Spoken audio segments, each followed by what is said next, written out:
Bloomberg Audio Studios. Podcasts, radio, news. Let's get to the latest on the Middle East this morning. The Justice Department charging 6 senior Hamas leaders with terrorism and conspiracy to kill Americans days after 6 hostages were killed in Gaza. The charges including counts linked to the group's October 7th assault on Israel, as well as a string of other attacks going back more than a decade. The Attorney General Merrick Garland citing the death of a 23-year-old Israeli American in a statement. Joining us now to discuss the state of this war and the future is Ron Dermer, Israel's Minister of Strategic Affairs. Minister, welcome back to the programme, sir. I think we're all very, very focused on where we are in truce talks, and we'd like to start the conversation there, if we can. This came out from the Times of Israel, just reporting just moments ago that the Prime Minister, Netanyahu, sent the Mossad chief to Doha to inform the Qatari PM that Israel is still prepared to fully withdraw from the corridor between Egypt and Gaza in a deal's second phase. Can you confirm this morning for us, Minister, whether that reporting is accurate or not?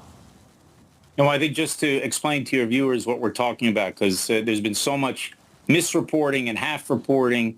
Understand that Israel currently occupies this corridor, which is between Egypt and Gaza. And that corridor, when it was left open and when Israeli forces were not there, was used as a supply route for all of the arms coming into Gaza. That's how they got armed. Their other borders actually are with Israel. And so the arms did not come from Israel. They came through that border. And Israel took over the Philadelphi Corridor in the last 2 or 3 months, and also the Rafah crossing. And that has blocked all the arms and weapons from going into Hamas. The deal that is proposed on the table, phase 1 of that deal, Israel has made clear, and the Prime Minister made clear in a televised press conference a couple days ago, and I'm sure he'll speak to the foreign press soon as well, that Israel's not going to withdraw from that line.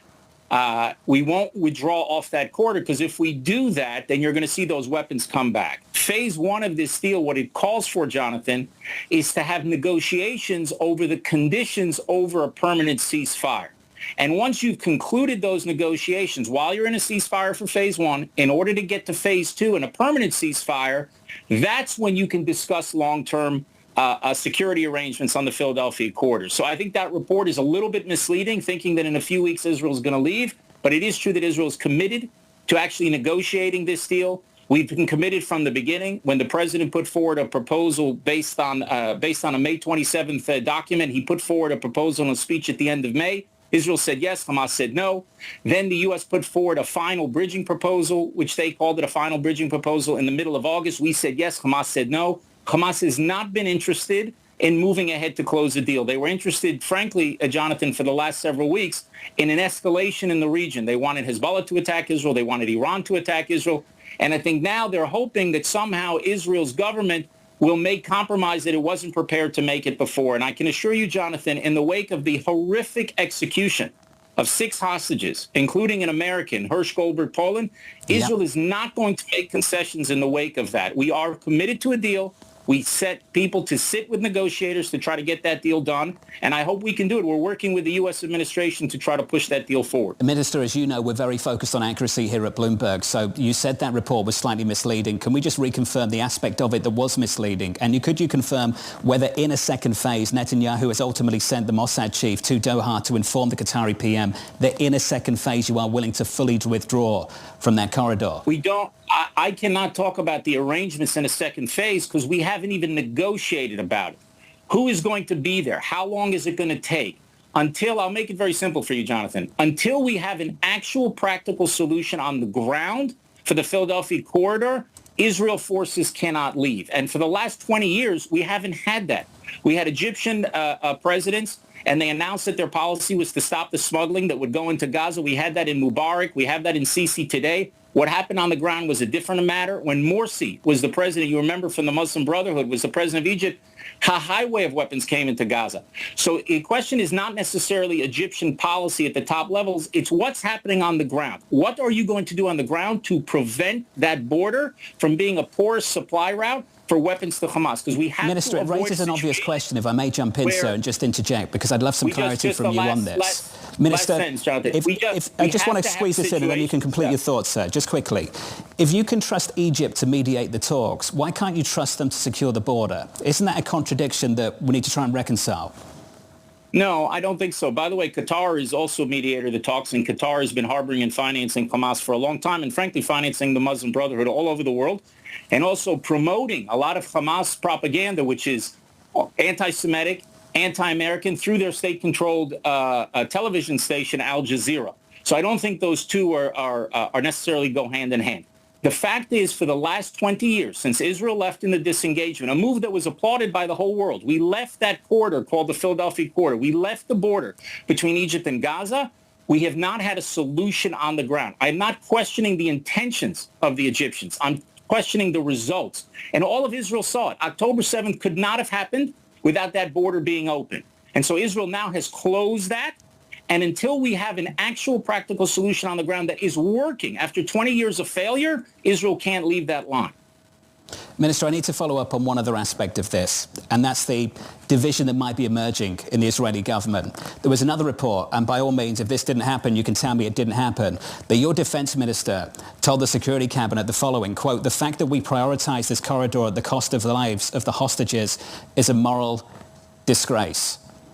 So how do you respond to that voice coming from within your own government? Yeah, I'm not going to get into private conversations of the Security Cabinet. I will just tell you that the Security Cabinet, of which I am a member, there are 10 of us in that cabinet. 8 of us voted to support the Prime Minister's position. 1 of us voted to abstain, and 1 voted to oppose. And he made a very clear position that Israel was not going to leave that corridor. And that is a position, by the way, Jonathan, that is, in my view, supported by the overwhelming majority of the Israeli people. I believe it is wrong to say it's either staying in the corridor or saving the hostages. It's not true.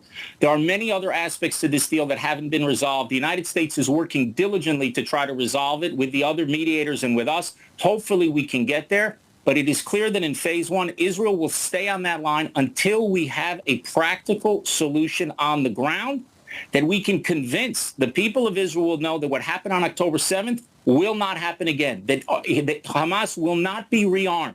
They will not have an opportunity to do again and again October 7th, which is what they're saying. That's what they're saying today, Jonathan. That's what they intend to do. We've cut off the supply lines of weapons. We're not going to open that supply line without having a solution on the ground that works.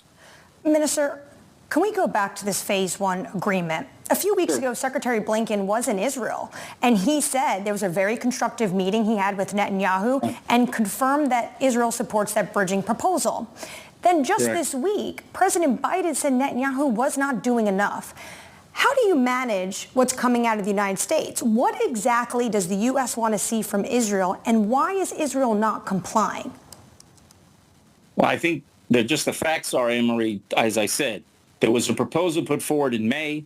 Israel said yes. Hamas wasn't interested in talks. They added so many changes, around 24 changes to that proposal. Then there was another bridging proposal in August, which was the one that Secretary of State Blinken was referring to. I was in his meeting with the Prime Minister, and it was a very constructive meeting. And Hamas said no to that. And the reason why Hamas said no at that time to any offer on the table is they wanted Hezbollah and Iran to attack us and to create a regional war. That's what they wanted to do on October 7th, and they wanted to do it in the last several weeks.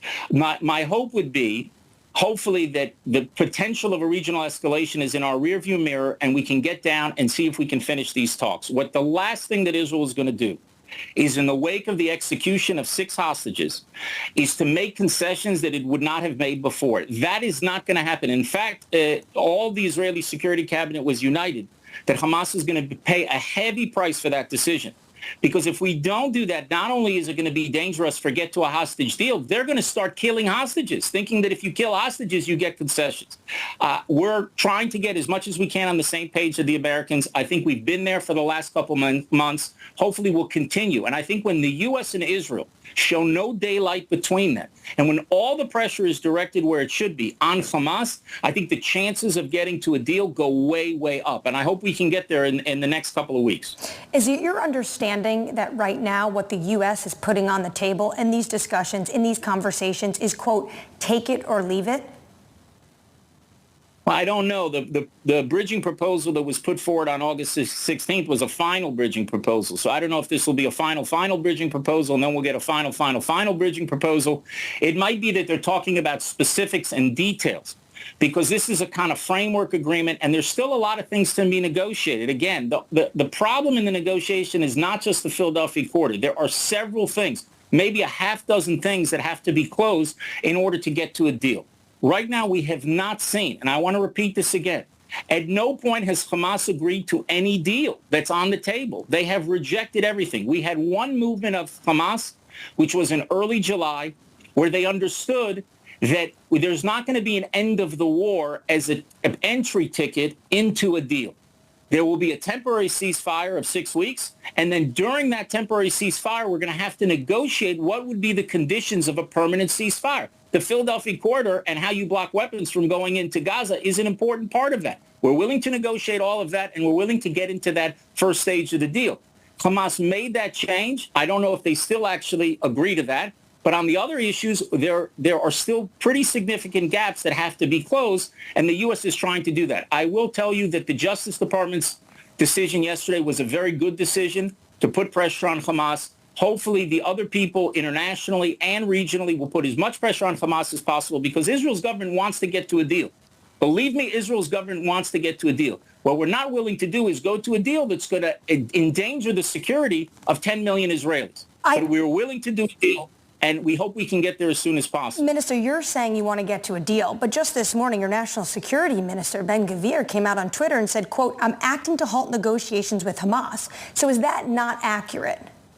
That's not the position of the government of Israel or the Prime Minister of Israel. As I've told you, we have different views of different government ministers, and the Prime Minister encourages people to say exactly what they think in all these meetings, but then you come to a vote.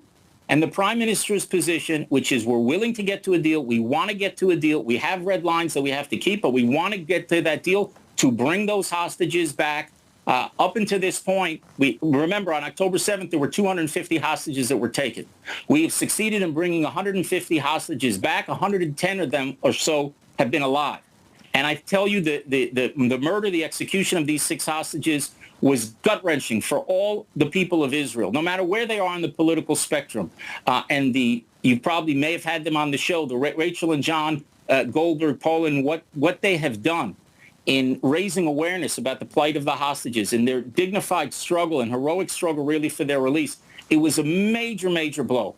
And a lot of Israelis are angry, and I can understand that. I think that the anger has to be directed against Hamas in order for us to get to a deal. And yes, there will be people who will vote against the deal. I believe some of my colleagues in the government will vote against the deal. But the overwhelming majority of the country and also of the government backs the Prime Minister's position and wants to get to a deal. Minister, you've been very generous with your time. Before we let you go, just a quick question. Will the Prime Minister be attending the UN General Assembly later this month in New York?